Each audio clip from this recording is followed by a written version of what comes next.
Stop schlepping to the drugstore and paying $20 for shave tech you don't need. For a couple bucks a month, DollarShaveClub.com delivers amazing quality razors right to your door. Shave time, shave money with Dollar Shave Club. Go to DollarShaveClub.com/rooster. That's DollarShaveClub.com/rooster. This episode of The Patch is brought to you by Hulu Plus. Watch your favorite shows anytime, anywhere with Hulu Plus. On your TV or on the go with your smartphone or tablet. Shows like Family Guy, Once Upon a Time, New Girl, Scandal, and more. Right now you can try Hulu Plus free for 2 weeks when you go to huluplus.com/patch.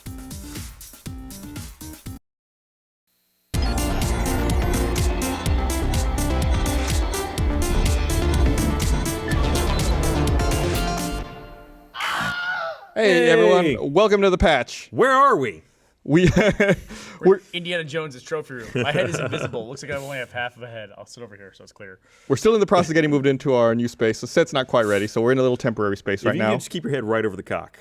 Yeah, let's do that. Thanks. This week... excuse me. Must have been that bean I had for My lunch. internal air compressor. Don't fall on that with your butt. That was almost like you, by the way. This week in The Patch, we have Gus. Ryan? Burnie, hey, how are you doing? And Gus. Sequentially. Why did you go that way this time? I went that way. Oh, I pointed at you. Yeah. You deflected the point. No, I didn't.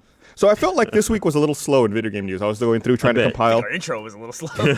compile a list of stuff to talk about today, and it seemed like there wasn't a ton of news out there. I think we've entered like that second doldrum. It's like you have the holidays, you have some downtime, you have a second release window, which we had like Titanfall and Infamous Second Son, and now we're back in secondary downtime. I think that holiday dip that you're talking about, post-holiday dip, was also exacerbated by being a post-launch dip, which you always experience as well. It's double bad. Double bad. Yeah. Although I will say, Trials Fusion came out last week. I think we didn't have a chance to play it before we recorded the patch last week. I played that quite a bit this weekend. There's something about Trials and seeing how good your friends are and where their indicator is on the track that's just frustrating as hell. My wife's not a big gamer. Frustrating because you're bad at it. But I downloaded Trials Fusion over the weekend, started playing it, and after like my second or third round, she looked at me, she said, "Oh no, is that a Trials game?" I said, "How do you know what a Trials game is?" She goes, "This is the most frustrating game in the world for me to watch you play because it's me watching you screw up over and over and over, like trying to get the exact perfect run." And basically, you get that little bob in front of you that's somebody else's time, so she can see your inadequacy based on your friends, actually. Right. Nice. The problem that I have with the Trials mechanic, at least, I have yet to play Trials Fusion, but the previous Trials game, the problem that I had with it was that I got so high in attempts I would get embarrassed by my number of attempts, but then also I would get just in the routine of hitting reset. So like even when I made a jump, I'd hit reset and I'd go, damn it, and then I'd be back having to do it again. That happened to me on one track. I was really, I'd cleared, there were two places I was having difficulty with. I'd cleared both places. I was in the home stretch. I could see the finish line and I accidentally hit the bail button. And I bailed and my rider landed right in front of the finish line. I about broke my fucking controller. That game is very, very, very, very, very aggravating sometimes. Yeah. Then what I've played of it, I find that it's incredibly aggravating because you're always just right that much off. Like it's never you just miss by you never hit a jump and go, I'm never going to hit that. It's always, if I just it's a hair in that direction, I'll make it. That game is all about fractions of seconds. Like you can look at a leaderboard and you can be 0.2 seconds behind your friend in a trial, and there's 10,000 people between you. Yeah. And it's just so frustrating. It's all these fractions of seconds. Yeah, but it also feels like it's achievable as well. Like, so you feel like if your friend's a little bit ahead of you, you just keep playing because you can do it. Mm-hmm. I love games like that. Like anything that's like a time trial-based game. And the earliest game that I got involved with on 360 for leaderboards was Marble Blast Ultra. And then it got to the point where people were cheating with their controllers and like calibrating so they could go 10 times faster with their marbles. And it was like damn cheaters. When a score went from like finishing a level in 14 seconds if you did it amazingly to finishing it in 0.4 seconds, then it was like, oh, okay, never mind. Someone's cheating. Yeah. That's actually an interesting. I'm sure there's a metric out there for time to broken because anytime they have those online leaderboards, you always invariably there will be that time that all of a sudden pops up at the top that's so unrealistic that you know that it's impossible. Yeah. It's like, how long does it take someone to break the system? Right. And why do they leave it up there on the leaderboards? I don't know. Like, it seems like an embarrassment for the developer if there's like you look at the leaderboards and obviously the top 100 spots are all just hackers. Yeah, hackers are glitched. Yeah. Or something's fucked up.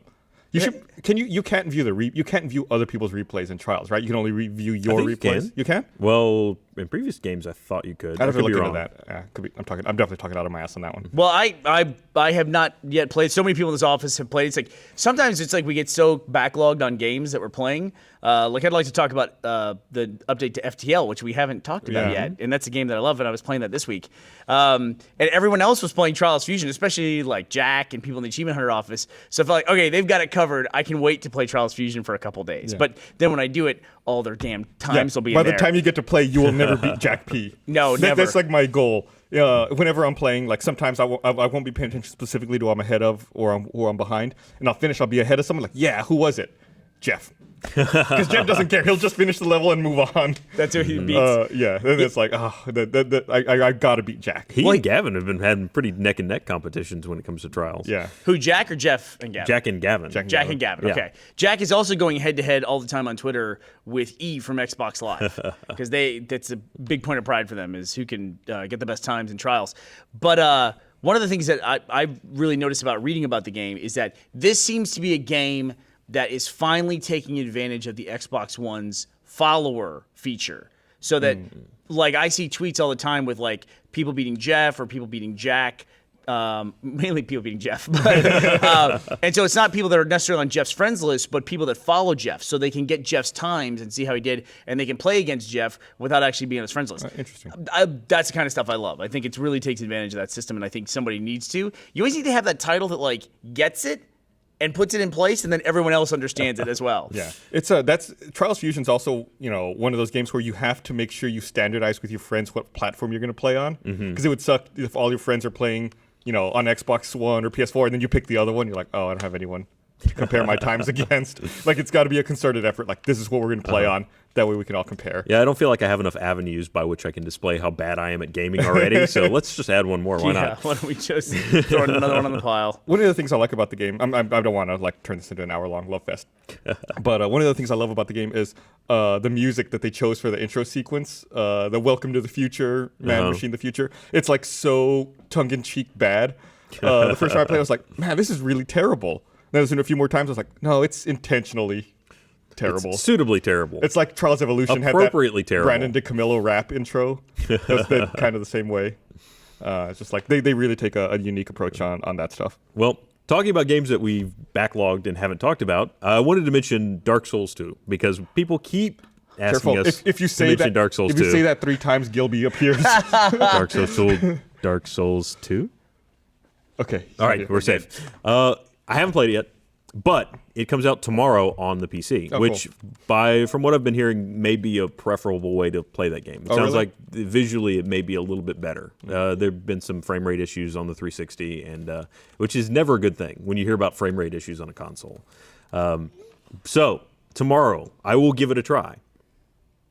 He's peeking. I see him. Gilby's appearing from behind a curtain. Gilby always mentions Dark Souls 2. He's like the biggest Dark Souls 2 fan. Somebody posted in a journal one time. It's like, wow, I've been in the office for 2 hours, and Adam hasn't talked to me about Dark Souls 2 yet. I think maybe next week after you've had a chance to play it, we can have a round table with you and Gilby discussing. Well, here's what I want to do 2. now. So I haven't played it, but I've read a lot about it. So I want to just briefly give an idea of what it sounds like the game is. Oh, I love this. And then next week, I can compare it from first-hand experience. But from everything I've heard about Dark Souls 2, I haven't played Dark Souls 1 or Dark Souls 2. I'm a complete newbie to the franchise. But it sounds to me like a video game equivalent of a schoolyard bully. Okay. That just wants to push you down and take your lunch money all the time. The game wants to do this. Yes, it wants to hurt you. I mean, they even have achievements based around the fact that, haha, we did kill you. Like, you didn't make it through alive.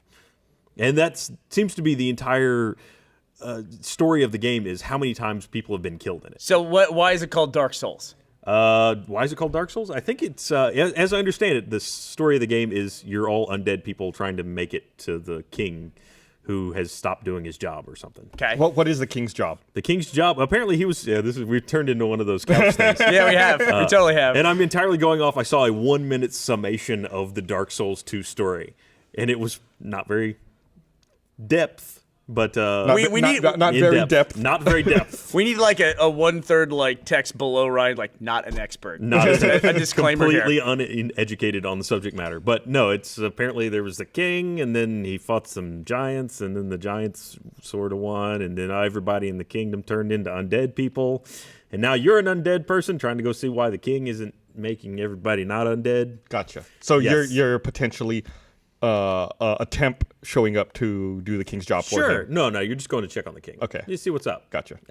But anyway, you're undead, and everyone there hates you and is going to kill you. Do you think in a all messy... the undead people would work together? Like you form a union They're or not something? known for teamwork, are they really? I No. mean, they kind of have a They commonality hoard up of a little goal. bit, but yeah.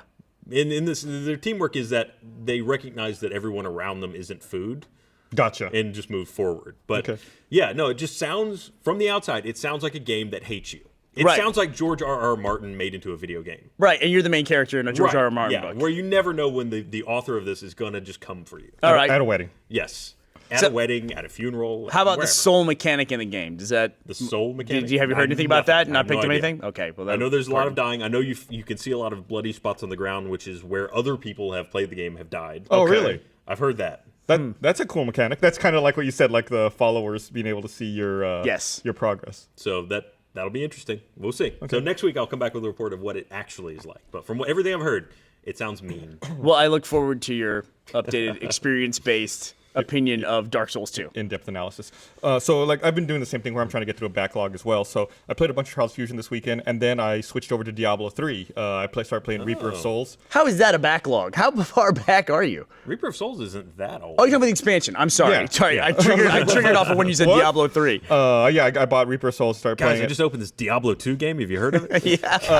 So I Let's get felt like Tetris. when I finished Diablo 3, like my character was really powerful. And then like as soon as I started playing the expansion, I had trouble with the first batch of enemies. I was like, wow, what happened? And as soon as I killed them, they dropped equipment that was way more powerful than anything I'd accumulated. Aren't you used to that, though, from MMOs? Yeah. Yeah. Where it's like- but I wasn't expecting it like so dramatically. Like literally the first encounter, I think my DPS went up like triple after just with those items It's I like got. every sequel to every game ever. You got to start, no matter how you built up in the first one, you got to start the next one is just somehow completely useless against everything that you're going to fight. It's every time the hero wins, he immediately goes on sabbatical, makes no effort to learn anything new, get more powerful, and all the enemies in the world are all super leveling. They're still hitting the gym. Yes, Working out. They're pumping it. They're taking the creatine. It's true. In every video game franchise, there's no part of victory that's maintenance. None of it. It's like, oh, Mario rescued Peach.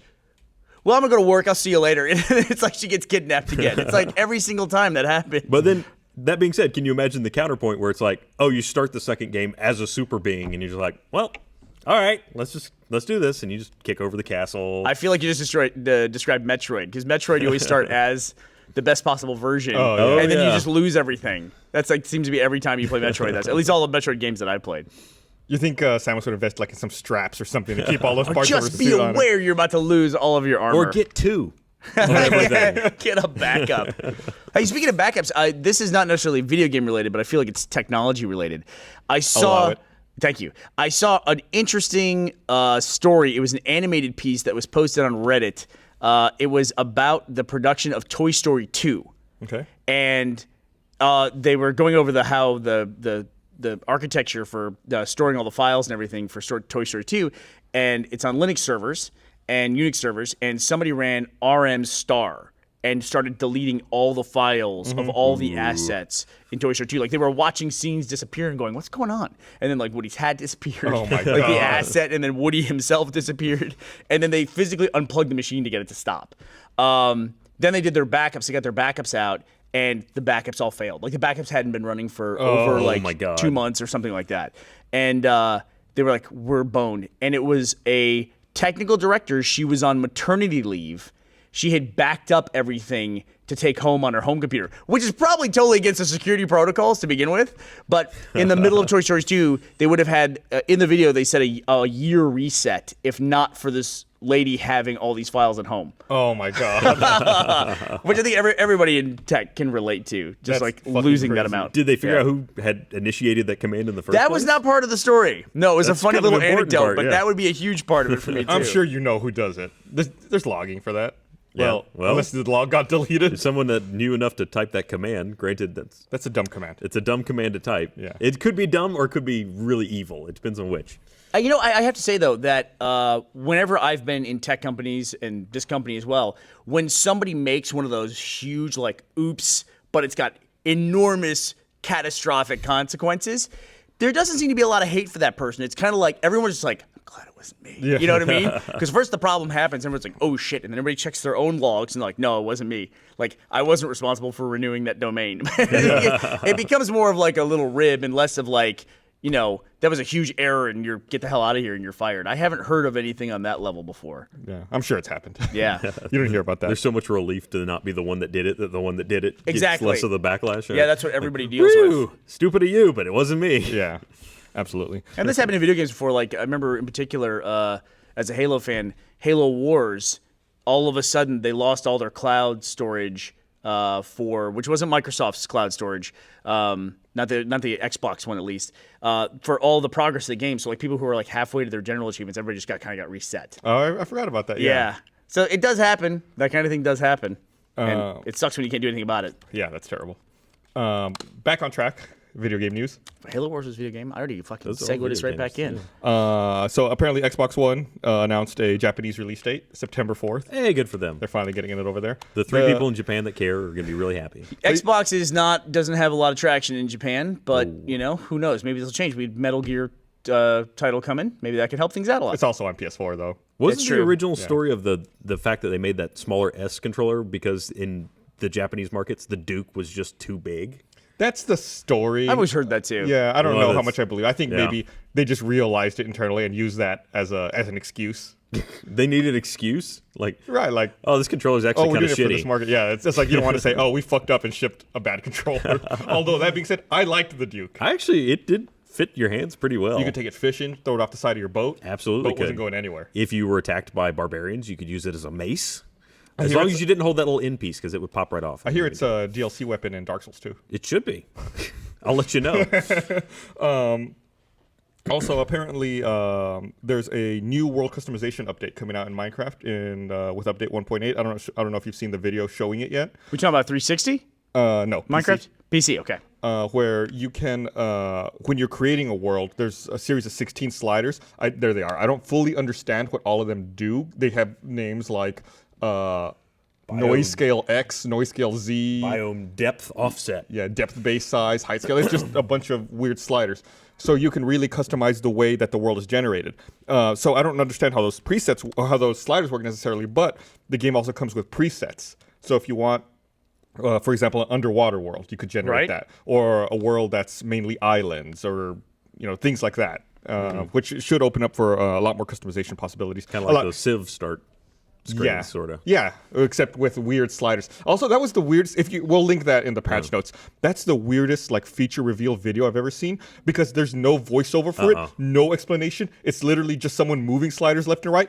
No context for what the sliders do or anything, and then they spend half of the video moving sliders, Just sliding things back and forth. And like, look, the numbers go up, the numbers go down. It's like it was part of a PowerPoint that they forgot to give you the rest of the presentation. Right. Like you spend 5 seconds on the slider, and then you show the presets and the worlds and what's possible. Nah, don't do that. I think it was like an 8-minute video, and 4 minutes was sliders. Use your imagination. That's the power of Minecraft. They'll tweak it around, and there's like, oh, look, and there's a randomize button. I wonder what this does. Click, click, What click, randomize? click, click, and just over and over again. Yeah, one of the things we're going to talk about with Minecraft on this podcast is how they're leading the charge for essentially what has become the early access movement. And I think that we can look at Minecraft, how long it's lasted now, and you can look at what some of the consequences of that are, is that Minecraft is about to hit its 5th anniversary in May. For when it was officially released for the first time to the public. And now, because of the Minecraft server that I run, I'm always researching things. How do I do this? How do I add this plugin? Things like that. Now, Minecraft unto itself has become this entity where so much stuff has atrophied and is out of date, where it's like somebody had this really awesome plugin, or they had a mod for Minecraft that it lasted through 3 or 4 iterations of an update, and then it just died, and then Minecraft moved on, and now that can't be used anymore. And so it's there's this weird cascading piecemeal community behind Minecraft as it goes forward. And when I hear about a 1.8 update, I'm like, what is this going to do to this? What is it going to do to that? You know what I mean? And hopefully this team is still working on this one bucket plugin, and it'll keep up with it, but it might not. I will say they've done a tremendous job of supporting older versions. You can, from the launcher in Minecraft, you can actually specify what version you want to download. So you can create a profile and tell it, I want 1.7.2. Right. And it will pull that one down. It's actually great for people that are doing those kind of mod things that don't want to Well, it makes sure that your forward. mods don't get deprecated, and you're not like living in a world where you've been working on something and you just can't access it anymore. But then one mod goes up and the other one doesn't, so it's like then I can't use this mod in conjunction with this one, or I have to find the old one. You'd have to like freeze states of your mods. Yeah. And like lock them down. You almost have to have like a version control, like some time kind machine, or like some kind of GitHub is what I was thinking for your Minecraft. Where you're like, I want to check out 172 so I can play that, then like download that, use it, and then like check it back in. It sounds crazy. How long do you think they'll continue to? Sounds like software development, update Minecraft. It It is software. Yeah, it is software development. How long do you think they'll continue to update Minecraft like this? Until they run out of ideas, or until they've got a better product. Yeah. Well, they seem to be incorporating a lot of things like these sliders that we're talking about. Some of these features. Magic sliders. The magic sliders. Yeah. They're incorporating things that like people that become popular mods, and then they just work their way in. Well, I mean, they're still doing great sales on it. They're going to support it for the foreseeable future. I mean, we just talked about it last week or the week before, how they had 21 million Pocket Edition sales, and I forget what the PC version was, like 12 million. And they're about to do Xbox One. Yeah. They're about to do PS4. So the amazing thing to me, though, is they've updated so much. They've added so much content to the world, but they haven't, at least that I've seen, unless maybe there's something in the new update, added anything to help builders build faster. You still have to get mods to, if you want to like just lay out a long line of whatever one item. If you want to just make anything kind of pre-built like walls, none of that is in the game. It's all mod support. World Edit is something that's amazingly powerful as a mod that I'm surprised has not made its way into creative mode yet. Not even basic stuff. It would completely eliminate one of your shows though on Achievement Hunter, which is Let's Build. No, that's not true. Let's Build would be what, 5 minutes. Let's Build would just be, you could just build bigger. Oh, it's funny because I just and there are shows that are completely based around just using World Edit. Like, so you'd like this. I was watching a build the other day where someone was building the wall in the north, basically. Oh, like that's cool. they were just like this huge, massive wall and like painting it with snow and then removing it, and it's really cool the stuff that you can do. But the Megacraft show, which is a community hunter show, it was the Hybrid and Axial Matt. They just posted a Minecraft build of the RT podcast set, and they've done the Achievement Hunter office and some other things as well. So that was really cool. They even got down to the gum on your trophy. I saw. Yeah. Your gum on my trophy. My gum. There it is, right there. Yeah, and we packed it all up and moved it. It's actually in They these, talked about that. it's actually in these crates behind us. If you right here. that's the crate where we store the podcast. Is that why for it's shipment. positioned right there? Is it still the background for the patch set? Yeah, exactly. It's still in the background. It's either the podcast set or it's the Ark of the Covenant. One of the two. We're not sure. All this stuff gets mixed up and we don't catalog. Yeah, it the very well. labeling wasn't very good. The labeling's actually on my side. You can't see it from where you're sitting. It says Rooster Teeth and it has the designation for up. Here, I'm going to read this thing. He's gonna read this thing. Yeah, I want to remind everyone this episode of The Patch is brought to you by Dollar Shave Club. Nothing feels better than the first shave with a fresh blade, right?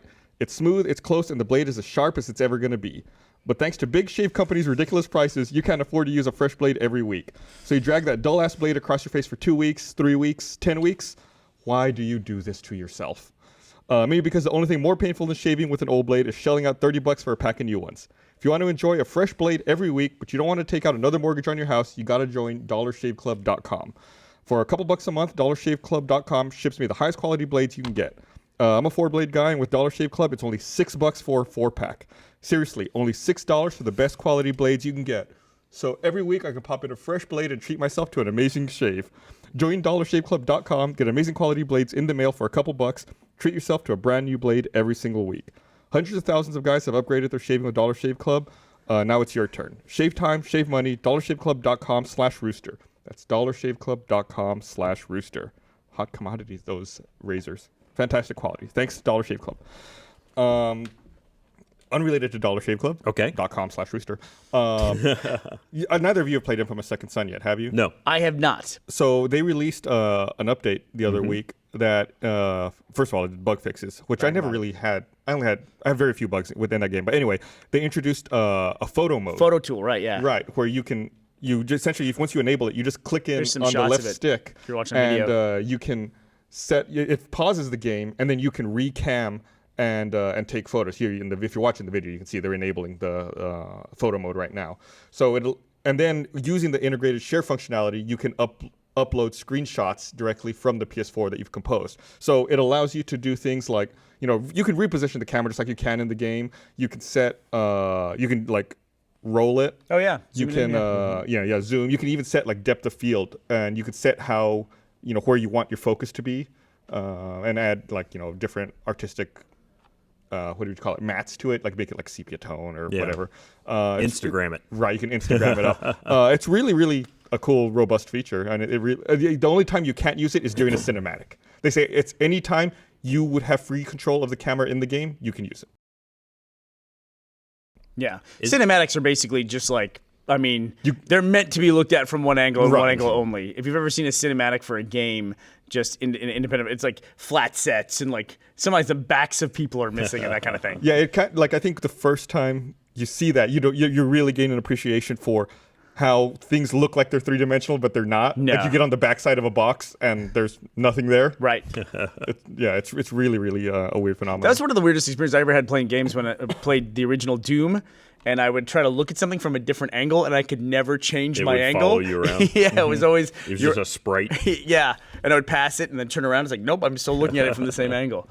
So. Were there a lot of people really calling for that functionality? I'm curious. I mean, it seems like there's a subset of people that love to do like cool action shots. I don't think there was necessarily people asking for it because it's not really a feature I think you would think of. Yeah. But I think it's a smart way for them to show off how pretty the game looks. Absolutely true. So it's like now that they have this functionality, you have a bunch of people taking screenshots. Not only taking screenshots, but like adding things like depth of focus and making them, look even better than they are when you're actually playing the game. More next gen. And then sharing them and showing to your other friends. That's true. And so it's a way to it's free advertising. Right. I mean, why wouldn't you do it? You're paused, right? You can essentially just recam it. That's all you're doing. Everything is already, it's not any extra load to generate all this stuff or to render it. It's already there on screen. That's true. Halo 3 was released in 2007. So That's up on 7 years at this point. I'm actually pretty surprised at how long it took everyone else to get on board with the theater mode of a video game. Like there were other people that kind of tried it a little bit and it was because that's the kind of thing that made those games that have those features have such like organic marketing, inside of sharing and just longer legs for the game as a whole. They just stick around a lot longer. Yeah, Would you say it's hard? I understand it's hard to build. Yeah, but. And now sharing is even easier than it was in 07.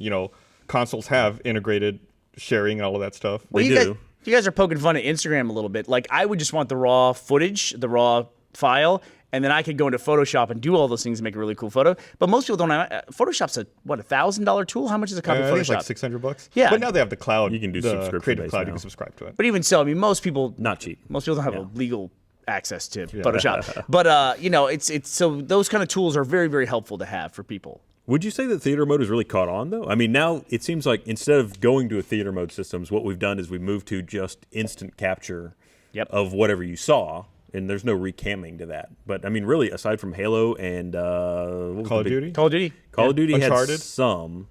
But even Call of Duty Elite just shut down not that long ago, which was one of the vehicles for the theater part of it, Really?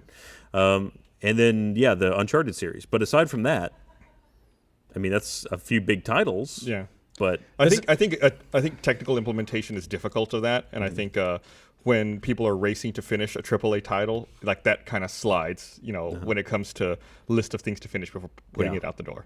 The most surprising one to me was Grand Theft Auto 4. Is because there were so many moments in Grand Theft Auto 4 that happened. I was like, oh, I want to see that again. It's like I just can't. You can. I mean, on the PC version. Let's give credit where credit is due. The earliest theater modes were the Madden games, and for instant replays. Yeah. We didn't call them theater; they were instant replays. But just the ability to instant replay a moment that happened in Grand Theft Auto 4. You guys said on PC you can do it now.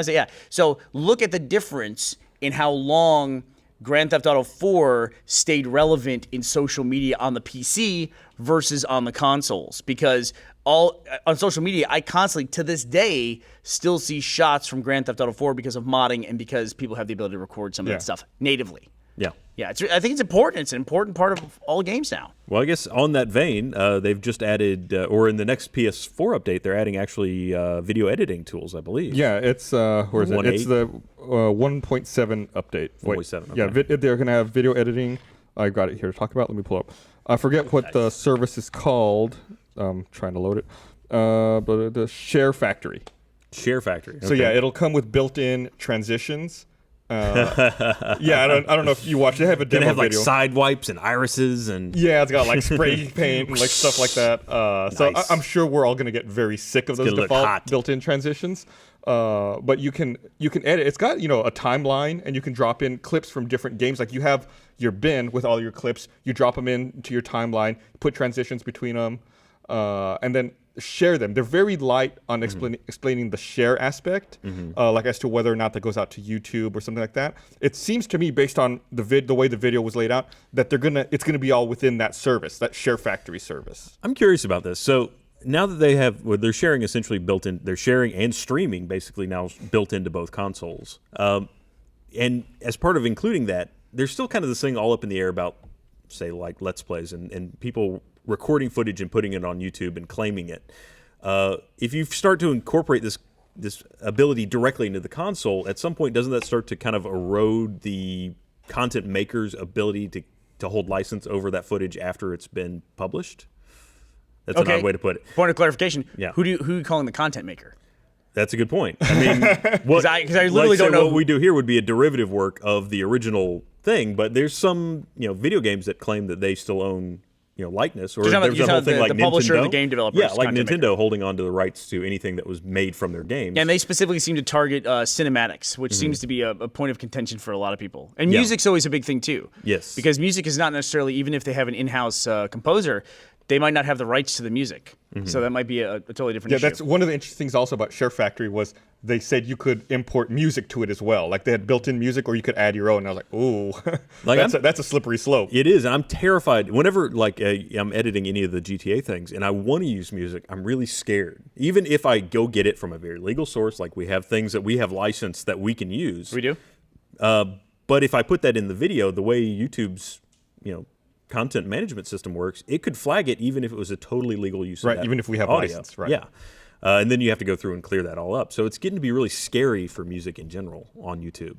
Yeah. So I don't know how this is going to work, but I'm imagining most of the stuff that's going to get posted here will not be, you won't be able to monetize it. Yeah. I did want to make a point of clarification about that Share Factory. I missed this line in the article. It says that you could save your creations to a USB key for easy sharing or online uploading. So it does make it seem like you could probably upload to other places. I wonder what format that'll be in. I assume just a video file, or is it going to be like a... Probably video, probably just an MP4 of some kind. It's Sony, so it's probably going to be proprietary something or other. True. You could also use the PlayStation camera to record yourself for commentary. Well, the big winner in all of these is Twitch, because they have the partnership with both Sony and with Microsoft for the sharing, which seems to be the latest thing. I saw that take place. The PS4 launch and the Xbox One launch were basically in the same place in Times Square, and they were 1 week apart. And I was able to go to both of them in the fall. The PS4 launched with sharing, like in live streaming, right out of the gate. And the Xbox One didn't, but it was a week later. I can't tell you, like I went to the PS4 launch, we talked to everybody. When I went to the Xbox One launch, everybody was talking about their experience in the first week with the PS4. All the journalists, everyone I talked to there, almost everyone was talking about, 1 week span, everyone was talking about the sharing feature. It was like they had all Which wasn't just even discovered on the it. Xbox at that time. No, but it was just like, well, I mean, we were seeing the Xbox One launching that day, so there was nothing to experience to talk about. Like we were just like sitting around talking and stuff, and like everyone was talking about, yeah, I hit the share button and 200 people watched me play this game, and now I don't want to play unless somebody's watching me play it. And I'm like, okay. And so it was weird to watch. It was weird to watch like those guys get it in such a short window, and it was just having that button to hit the button and do it. Like at any point in time, they could have plugged into a capture device, captured footage, and then put it up. But they just had never done it before. Yeah. And just having the share button, they got it. It really makes it easy. It's an odd mindset to me, and which especially because I do this for a living, is record footage and put it on the internet for people to watch me play. But that would never occur to me that I just want to be sitting at home and say, oh yeah, anything that I see, maybe somebody else wants to see that too. Yeah, even like a couple of weeks ago, we had Ray on the patch and talked a little bit about streaming. I tried out both the PS4 service and on the Xbox One. I got nervous once people started. I realized people were watching me. I was like, I turned it off. I stopped. I was like, I don't want anyone watching me. I just wanted to see how the streaming worked with each console, and that was it. And that's what going back to the earlier discussion about Trials Fusion. That's what I like about the followers thing. Is like, oh, there's somebody that I really like that I know that plays games. Like Nathan Fillion plays Halo, and so if there was some feature where I could follow Nathan Fillion and I could somehow asynchronously compete with him, that would be great. Like, and I think that's going to be a necessary feature as games become a bigger part of our culture. Is that not everybody? I mean, we see this with TV. TV used to be you show up at a certain time and watch it, and everybody will watch it. But now it's like, don't talk about it for at least a week because I'm delayed and I need to watch it. Yeah. It's just like people. There's so much media and there's so much information out there that people are just out of sync with one another. We need that ability to play with each other, but not at the same time. I got you. Yeah. Yeah. With me specifically, I was a little drunk and playing Titanfall very poorly. How'd that go? I didn't want anyone seeing that. How'd that work out for you? That was not. I wouldn't a want prime people to see me experience. constantly playing as a pilot and rodeo killing constantly. I feel like that's the cheapest thing in the world, and I do it No, rodeo constantly. killings are, that's awesome. You know do you know Boomstick? Boomstick. I don't think so. From PMS Clan? She was talking about how she puts a I satchel was going to charge. say, I hate the motherfuckers who satchel charge, though. She puts a satchel charge in the escape vehicle. So when people are escaping, she just goes, "Patom." There's also, I saw there was a Mythbusters Titanfall version where they talked about whether or not you could kill the escape ship with a dropped Titan. So if the escape ship's in the air and you drop a Titan on it, it does not blow it up. But if the escape ship is near ground and you drop a Titan next to it, the force of the Titan landing on the ground blows up the ship. Really? Interesting. They had another one that actually a little bit more recently where they talked about if you threw satchel charges in the ship and it escaped, could you then detonate it, where it lands? And it turns out if you do that, it disconnects from the server. Really? Oh, wow. Yes, that is. So Wow. Very difficult to do if you were Like to the ship goes into like the save file and then you blow that up. You delete other people's progress on their hard drives. Somehow once it saves the progress of the game, then that's what you're exploding and the server crashes. It's really funny. So it disconnects from the game. So it disconnects you or disconnects everybody. It seems like it disconnected both the person on the ship and the person that detonated it. That like would the server just goes down. be information I'm sorry that we let out there in the world now. That It we was passed already along. out there. We in already the passed video. that along. I don't know that necessarily that you lose anything when it happens, though. I think progress towards all of your unlocks is still preserved. Yeah, you patch it. You may not get burn cards, and you may not get the experience for the end. But I think Oh, you that might. would suck if you didn't get experience. But I guess if you, it would suck regardless. Yeah. That's awful. Has there ever been can you recall ever a bug in a game that simply couldn't be patched? It's like, yeah, that sucks.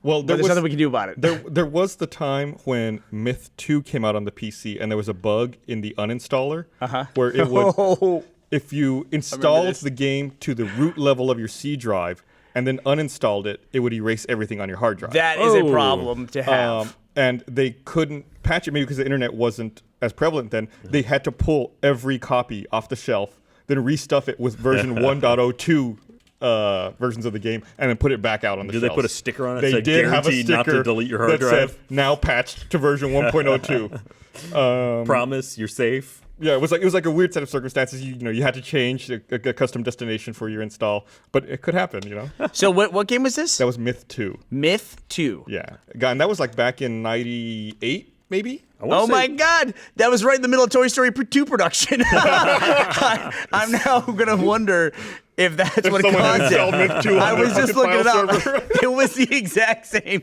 It was the exact same time frame. Holy shit! What if that's what happened? Oh my God! That's too funny. Forging linkages between the past right now.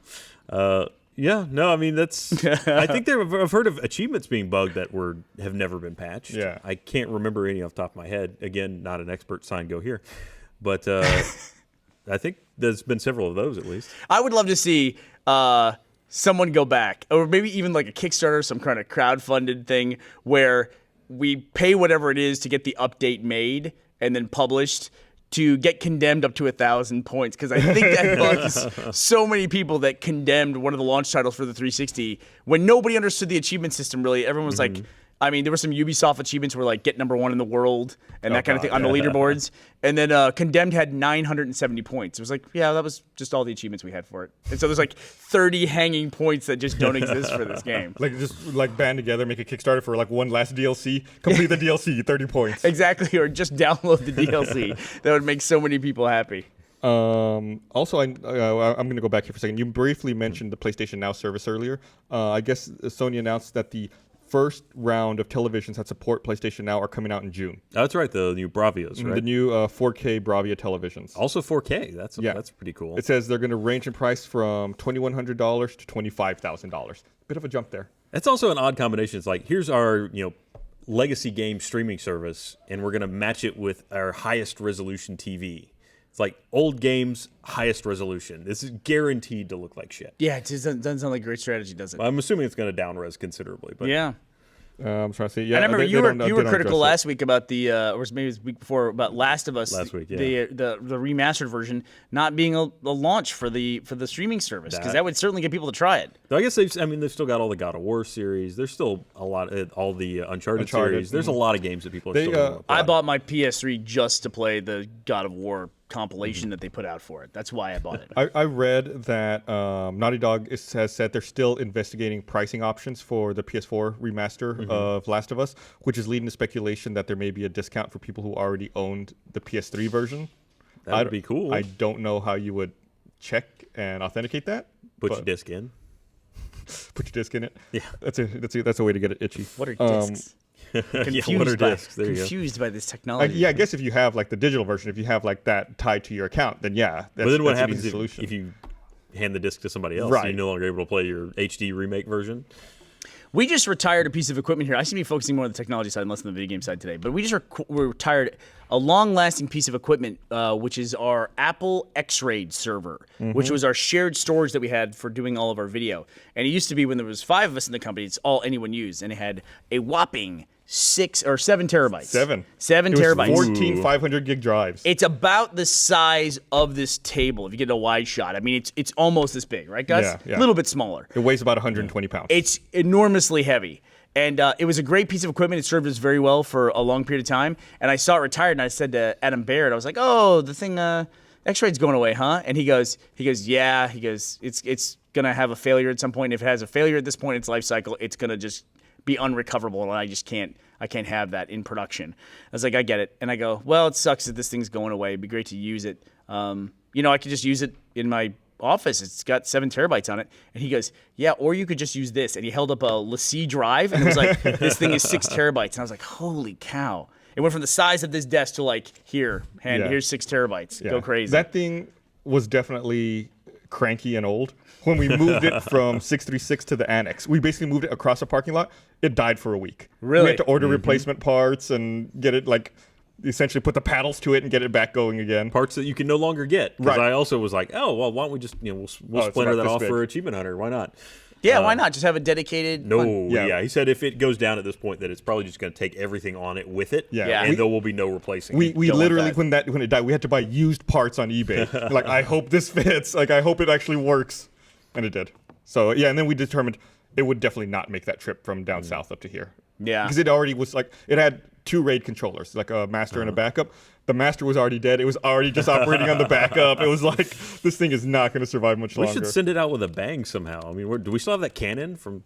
Let's get a Slow Mo Guys episode out of it. I do like that a technology that was built in, when were cannons invented? When I play Civilization, I get them like around 1500 when I discover metallurgy. But it's an old technology that was invented and put into production only to destroy Gavin's GoPro camera some point in the future. He actually destroyed his GoPro camera, which was embedded in the side of a hill, with a cannonball.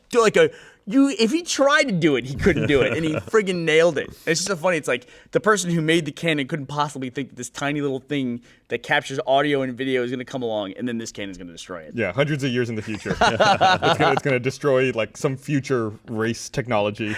I could picture like if you went back with like a GoPro and tried to explain it to someone, like how do you explain it to someone 500 years in the past? Right. Like, especially if you didn't have the scrring, because then you wouldn't have any way to get any of the video off. Right. It'd just be a box that I promise. You'd have to saving things on there. You'd have to have like your phone also to like show, and they'd be like, well, what the fuck is that thing? Yeah. Well, like, this doesn't work because there's no cell phone network here, but it's awesome. You don't have internet. They would just be amazed by the fact that you have a box that has a blinking red light on it. That unto itself would be amazing. On the upside, your Wi-Fi signal would be completely unimpeded between the two devices. Nothing would be in the way. Nothing at all. No interference in any way. Here, let me read this thing.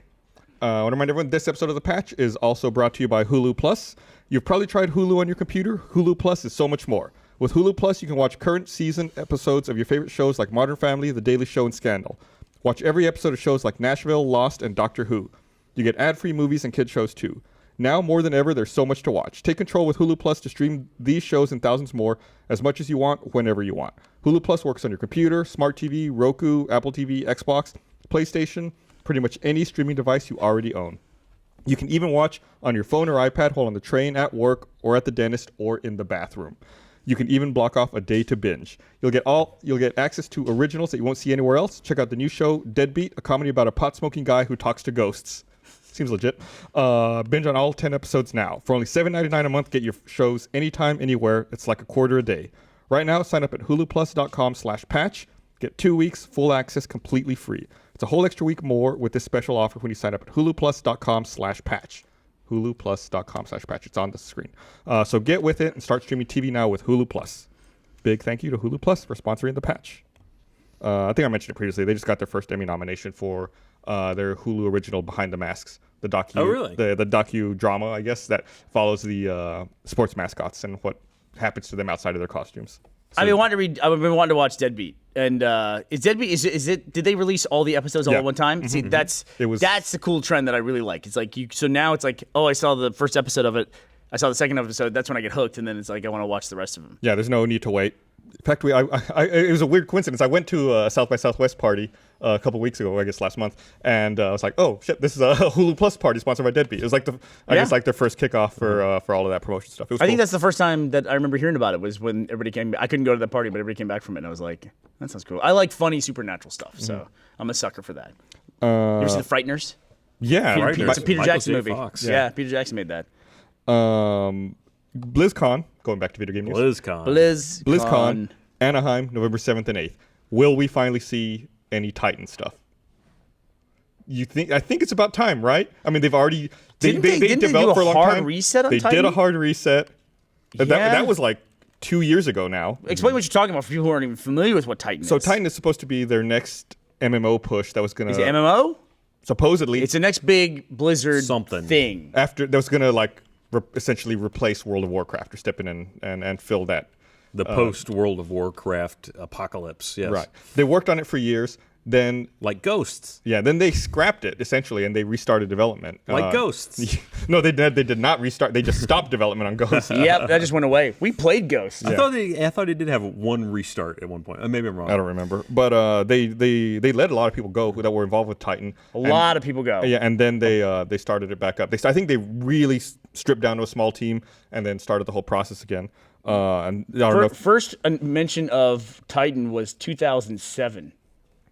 And then, do you have the date on the reset by any chance? Can you do a small team thing like that now, though? I mean, okay, they ramped. I think they just they just started with a small. Like it seems like they almost nowadays have to go hard, all the way to balls to the wall and get the game banged out in a hurry. Otherwise, technology just surpasses it so quickly. It's like you have to get that thing out. Yeah. Or the whole culture of it shifted. World of Warcraft, they got it out there, and that sort of started to. I know EverQuest has been around for a while, but I think World of Warcraft really took the MMO to a new stage. I'm totally with you. I agree with you. And that sort of defined the genre in a lot of ways that for things that followed it. But that was in more of a vacuum than it is now. So it seems like they really need to get a game out from conception to production much faster than they would have had before. And they did that with Hearthstone. I think I talked about this the other week where it was at PAX East 2013 where they unveiled it. I saw it for the first time. I was like, wow, that looks really cool. And by the end of the year, it was already in beta, and now it's already out on everything. It was like a year from announcement to full release available everywhere. And that one isn't even as you're reliant on current technology. Correct, It's much more stripped down. But that's a game where I feel like you have to work a lot on the back end and the math and balancing. It's like you have to make sure everything's balanced correctly, and the graphics are just a pretty front end for essentially a long math problem. See the smile on his face. Started talking about mathematics and balancing. You never gave me my fucking PAX East Hearthstone. I can't find him. I can't find him. I don't know what. I'm sorry. That's got to be a heartbreaker for you. That's a heartbreaker. I'm sorry. But I think that going back to what Ryan was saying, I think that like the success, the overwhelming financial success of World of Warcraft on a global scale, I think inspired a lot of other people to go, then we got to get into that. And then the development cycle for those titles that were inspired by World of Warcraft have been so long that in the meantime, like the other juggernauts, like say Minecraft, have come along, and we've seen entire like inspired by development cycles of Minecraft because they're smaller games, and that's been the trend of smaller games. But we're still seeing these big games inspired by the World of Warcraft years. You know what I mean? I still think we're seeing those titles coming out. Yeah, well, Elder Scrolls Online I wouldn't say that that's necessarily like a World of Warcraft ripoff because it's already its own established universe, but it's still a subscription-based MMO that's not free to play and is very much fantasy and those kinds of things. I think just MMOs in general. I think we're in the post World of Warcraft years and era. So I hate to say post World of Warcraft. I know it's good. Don't take it too hard. I feel No, they still got another expansion coming, right? Let's talk about Titan a little bit, though. Let me read the actual description here if people are familiar with it. Titan is the project name for a massively multiplayer online game. This is from Wikipedia. Being developed by Blizzard Entertainment. Speculation regarding the game began in 2007. The company has revealed little information about the game besides that it's completely new, not based on the company's 3 main franchises.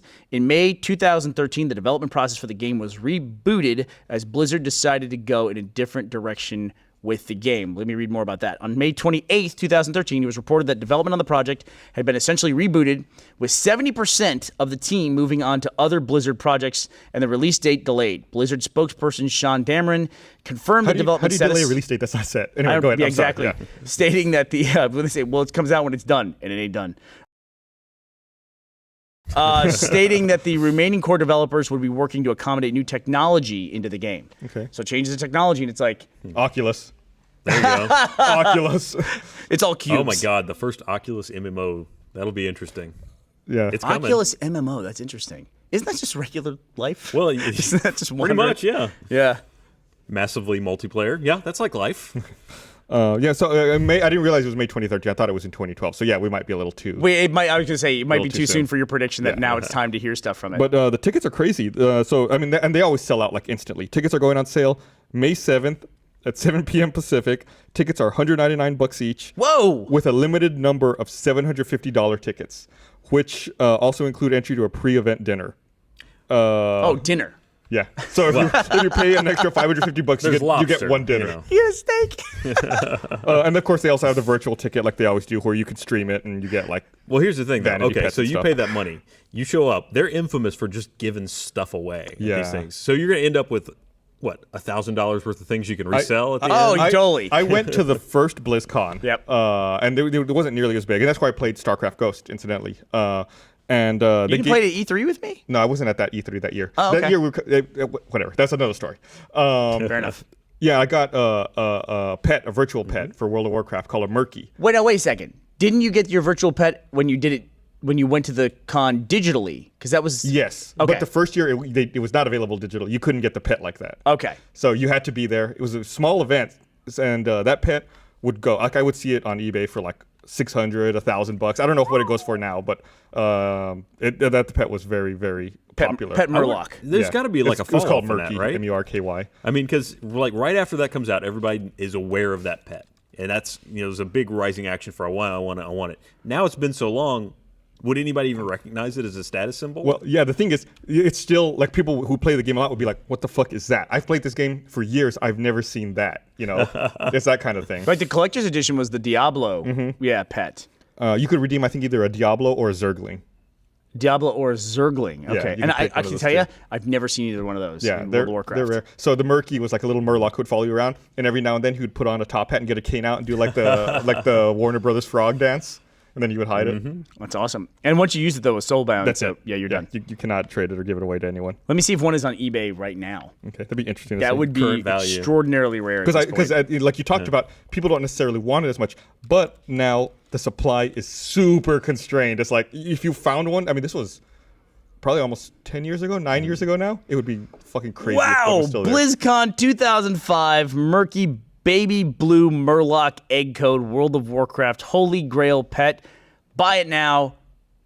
$3,500. Oh my god! $3,500. Wow. So do you still have yours? Are you invested in long-term Murky? I used growth? mine. You I used yours. Yeah. But so theoretically, There you go. You could have paid for your trip. That's your airfare, your hotel, and You your wait ticket. a few years and just pay it right off. Bust out my credit card. I get you nervous about taking my credit card out on camera. Yeah, that you could be a should. bad idea. Let's blur it out.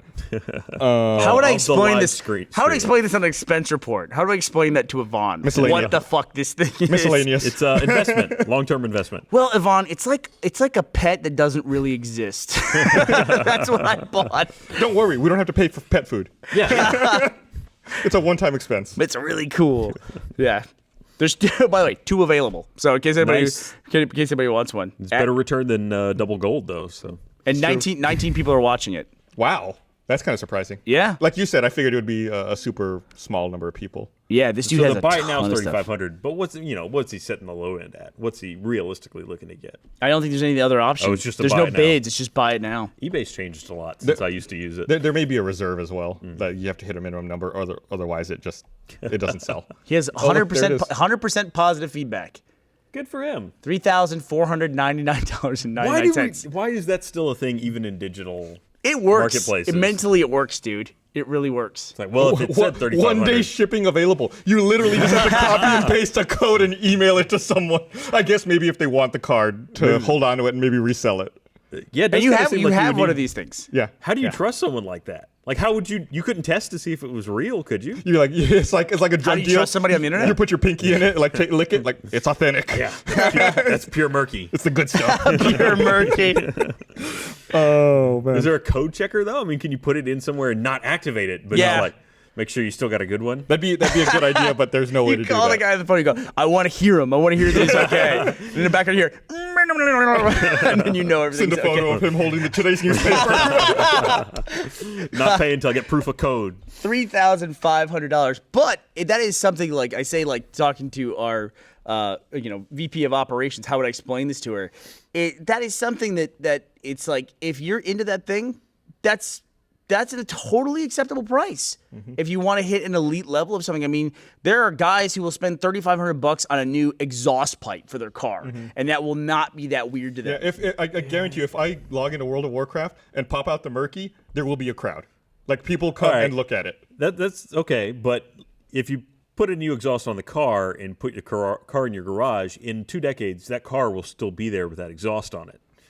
And the will exhaust be worth? I mean, Is really? well, no, it would be worth. Well, I mean, if you just put it there to show it off, I mean, Well- there it is. well, this has that been- murky. This has been 9 years and it's still there. It has, but how much longer? Really, honestly, I'm curious. What do you guys think? How much longer does World of Warcraft have? Man, I don't. It's a really good question. I don't know. They're releasing another expansion, so it's still adding new still going, content, and they've updated the graphics several times. Yeah, they just had new models now for some of the races. Like Yep. a couple months ago, they rolled out new models. But how much longer can they keep this going? I mean, again, this goes back to 15 years. This goes back to the That's right. Minecraft 15 thing. years. Sure, as why long not? as they keep making millions of says dollars 15 on it, years. why not? It's been Give me going a year. It's been going a long time now. It has. I had a Diablo pet or a Zergling pet. I had that because I bought a collector's edition of World of Warcraft, not even knowing what the game was, and I gave it to my brother. Yeah, I regretted not buying the collector's edition. I bought the normal version. Yeah. It was signed by the whole dev team, or at least. I think I've heard the story from Child's Play, right? Yeah, from Yeah. Child's Play, and I bought it because it was just like people were going slow on bidding, and I felt bad for Gabe and Tycho standing up there, so I was like, I'll bid on this thing, and I got it for like $350. My brother sold the box for $1,500 on eBay Jesus. a few years later. Yeah, Gus, on record, how long? What do they got left? So it launched in 2004. We're 2014. I give them 6 more years. 2020. Let's make 2020. an even number. Nice round number. Okay. All right. What do you 2020. say? I mean, you put us on the spot. Yeah, Bernie come said on. 15 years. You said 6 more years. Yeah. I'm going to give them. Can I bet $1? No. I'm going to say 10. I'm going right in the middle. Okay. I said maybe another decade. Okay. So 2024. I have no basis for that as You that have- opinion. I'm just picking a number out of a hat. Because, as you said, as long as people keep playing it, really, it's going to come down to a business decision. Yeah. As soon as it's not economical, they're going to pull the plug on it. EverQuest, Adam Barrett just wrote me. EverQuest, he says, is at 15 years and plug-in, And still going. and they're about to. And he means EverQuest 1. Yeah. Yeah. Yeah, not for, even 2. For clarification, if they put out a World of Warcraft 2, which they could do at some point, pull the trigger on that, would that continue the franchise to you, or the continuation of this? Well, I mean, I'm just talking about this current iteration of this it. current iteration. If they, I mean, they can keep. This goes back to another discussion about you just have to patch it and update the graphics and just make sure it keeps looking good, which they're already doing. They don't have to put out another whole physical product since they keep putting out expansion packs anyway. They have. It still makes me mad that that's spelled the death of the World of Warcraft RTSs. Oh, really? Yeah, I really like those. They're good games. They're good I games. miss them. They really defined the RTS genre in a lot of ways. Well, I mean, working off the back of StarCraft. I don't necessarily know that. Do you think that's really spelled the death? Because they put out StarCraft 2 just recently, and they just put out did. expansions for it. They have, but Yeah. where's the World of Warcraft ones? Or the Warcraft ones. Yeah, I mean, Yeah. specifically the Warcraft RTS. There's still lots of RTS games out there. I read an opinion piece on Polygon Zug zug. the other day talking about how, I don't know if either of you have played Hearthstone, but, it's like a dueling card game. There is no chat. There's essentially like 5 different emotes you can select from. They're like well played, I will crush you, stuff like that. It's just very generic. So there's no way to like troll and antagonize the person you're playing with.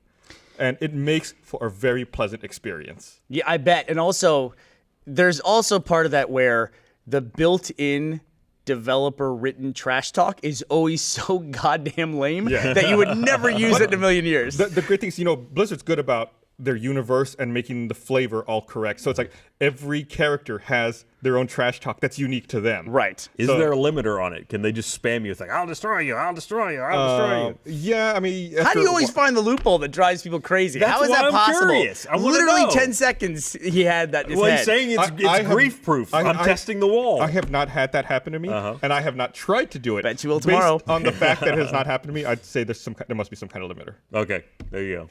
All Of course, right, you can always mute, I assume, right? Yeah, you could. Yeah. So we have a little bit of time left on that, but we're at time. That thing's fast anyway. All right. Before we leave, we're we not. should congratulate Fwiz for his new gig over at Ryan MLG. Wyatt, moved over from Machinima, and now he's at MLG as the VP of programming, Yeah. right? Yeah. So great move. Congratulations, Great to guy. Fwiz. We definitely want to make sure we mention that before we go. All right, we'll be back. I do want to say FTL because we haven't talked about it. We missed man. it. Yeah. But FTL Advanced Edition came out. It's a lot of fun. They added a new alien race. They added a lot of different modules for the ships, like a clone bay instead of a med bay. There's I love mind control. That's what I've been using for like controlling people in the other ships. And even the way you use like sensors and manned sensors and stuff and doors it's all great upgrades. And they also released an iPad version. Did you say you man doors? You can you can man like the shield station, and you can man you can man doors now. You upgrade doors by just manning them. So it like turns them into blast doors, and then you can man the sensors, the cameras, so you can see into other ships. Oh, that's good. Okay. Yeah. So it's when you first said that, what occurred to me was like you're just sitting there going, open, close, open, close.